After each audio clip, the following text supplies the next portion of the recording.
अस्सलाम वालेकुम। Camera on के साथ मैं हूं जावेद मलिक और मैं इस वक्त मौजूद हूं चकवाल प्रेस क्लब के लाइव स्टूडियो में।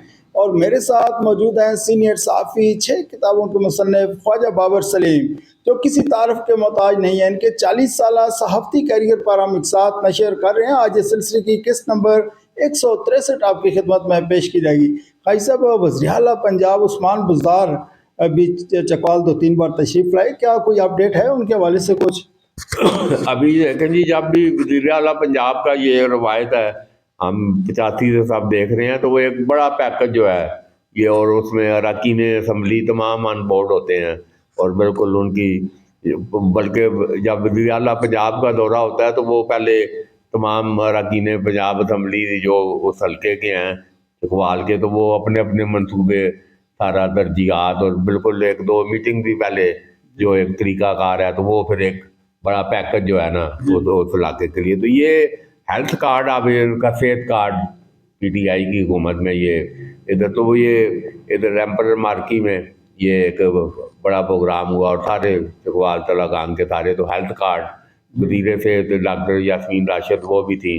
तो बहरहाल वो आज वो सारा मतलब एक बिल्कुल अनइम्प्रेसिव शो, मतलब एक तो उनकी पर्सनैलिटी ऐसी है उस्मान बुज़दार, और दूसरा बिल्कुल ऐसे दबे दबे वज़ीर आला तो लगते ही नहीं थे। इधर हमने भी इधर देखा वो इंडिया ढिला था खिताब और सारा बिल्कुल। तो उस दिन मतलब है कि वो भी देखा कि एक दफ़ा, फिर दूसरी दफ़ा वो सरदार जुल्फ़िकार अहमद ने थे, वो उतनी पहुँच चुके, तो वो उधर राजा यासर ने वज़ीर आला का उधर लंच का कोई अरेंजमेंट था, तो फिर दुल्ला उधर पहुंचे। तो ये टेक्निकली इधर ये जो मामला चल रहे थे, दुल्ला और राजा यासर एक पेज पे नहीं थे। तो वो फिर अभी सरदार आफ्ताब अकबर पंजाब एजुकेशन के, वो भी वज़ीर के बराबर हैं, चेयरमैनी जब उनको मिली, तो ये इस दौरान में लतीफ़ाल ग्रुप भी जरा मतलब बैकफुट पे थोड़ा, वो जब DGISI से तबादला उनका शायद हमीद का उधर पेशावर को हाँ, तो उनकी भी गिरफ्त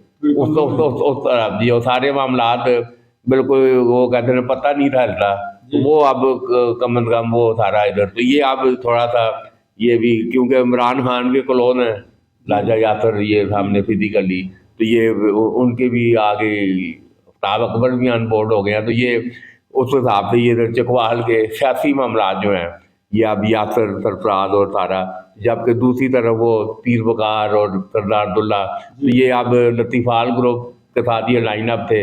तो उनकी जब गिरफ्त ढीली हो रही है, तो ये भी इनके भी, तो अब ये मामला तकरीबन बैलेंस है। और ये एक अच्छा, एक तो आगे तो बिल्कुल है ना, निश भी मारनी है लतीफ़ाल जी, जैसे जर्नैली दौर में जनरल साहब जी, कोई काम है जनरल साहब जी, मेजर सलीम असगर, तो ये उधर। तो अब सरदारी राज में बड़े सरदार साहब जी और बड़े छोटे छोटे सरदार साहब जी, तो ये एक सारा कल्चर था इधर। तो अब ये इधर वो ऐसे पोजीशन नहीं था, अब बैलेंस है सारे। अगर दुल्ला और वो जो सारे ऐसे कमांडिंग पोजीशन में थे वो पीछे हो गए हैं, यासर और इनकी पोजीशन इधर हो रही है। तो अब आगे 22 अब खत्म हो रहा है, तो 23 आ रहा है, तो ये ऊपर अब लड़ाई शुरू हो चुकी है, वो बाजवा एक्सटेंशन और सारा वो एक बड़ी दिलचस्प सूरत हाल है। तो वो उससे हम आगे बात करेंगे।